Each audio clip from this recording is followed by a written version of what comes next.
அஸ்ஸலாமு அலைக்கும் and hi every one. எல்லோரும் எப்படி இருக்கீங்க? இன்றைக்கி ராகி மாவையும் கோதுமை மாவையும் வச்சுட்டு 10 நிமிஷத்தில் ஈஸியாக செஞ்சிடலாம். நீங்கள் பிரேக்ஃபாஸ்ட் இல்லை ஈவினிங் ஸ்நாக்ஸ்க்கு வந்து ட்ரை பண்ணலாம்.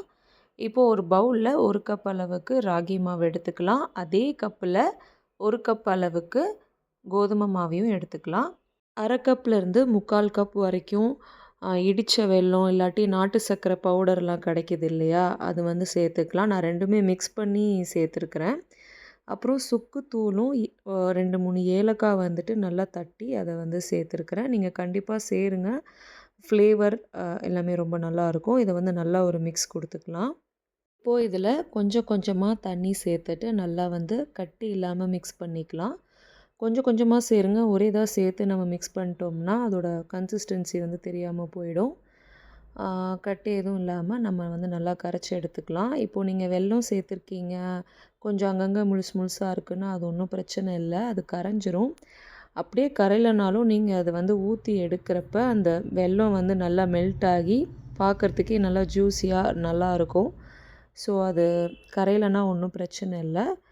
இதை வந்துட்டு ரொம்பவும் தண்ணியாக இல்லாமல் ரொம்பவும் திக்காக இல்லாமல் பார்த்து இந்த மாதிரி கரைச்சி எடுத்துக்கோங்க.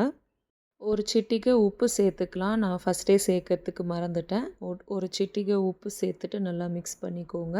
நான் வந்து இந்த மாதிரி ஊத்தாப்பம் பேன் வச்சுருக்கிறேன். உங்ககிட்ட இல்லைன்னா நீங்கள் தோசைக்கல்லையே சின்னதாகவோ இல்லாட்டி மீடியம் சைஸில் வந்து ஊற்றி எடுத்துக்கலாம். நீங்கள் நெய் சேர்த்து ஊற்றி எடுங்க. அப்போ தான் நல்லா டேஸ்ட்டாக வாசனையாக இருக்கும்.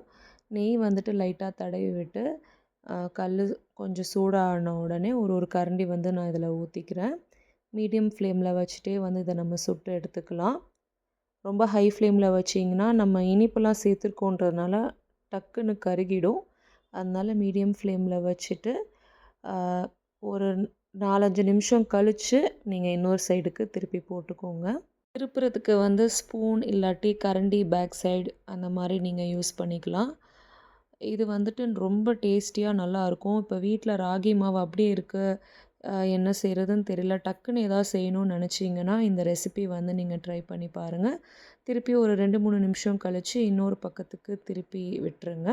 ஒரு 10-20 செகண்டுக்கு அப்புறம் இதை நம்ம எடுத்துடலாம். நல்ல டேஸ்டியான ராகி இனிப்பு தோசை இல்லாட்டி ஊத்தப்பம் எப்படி வேணாலும் சொல்லிக்கலாம். ரொம்ப ரொம்ப டேஸ்டியாக இருக்கும். வீட்டில் குழந்தைங்களுக்கு டக்குன்னு ஒரு ஸ்நாக்ஸ் செய்யணுன்னா கண்டிப்பாக இந்த ரெசிபியை வந்து ட்ரை பண்ணி பாருங்கள். யூஸ்வலாக இந்த கோதுமை வெள்ளை தோசைலாம் வந்து சுடுவாங்க. ஸோ அதுக்கு பதிலாக இந்த மாதிரி கொஞ்சம் ராகி மாவையும் சேர்த்து இந்த ரெசிபி வந்து ட்ரை பண்ணி பாருங்கள். இந்த ரெசிபி உங்களுக்கு ரொம்ப பிடிச்சிருக்கும்னு நம்புகிறேன். மறக்காமல் நம்ம சேனலுக்கு லைக் பண்ணுங்கள், ஷேர் பண்ணுங்கள், சப்ஸ்கிரைப் பண்ணுங்கள். தேங்க்ஸ் ஃபார் வாட்சிங்.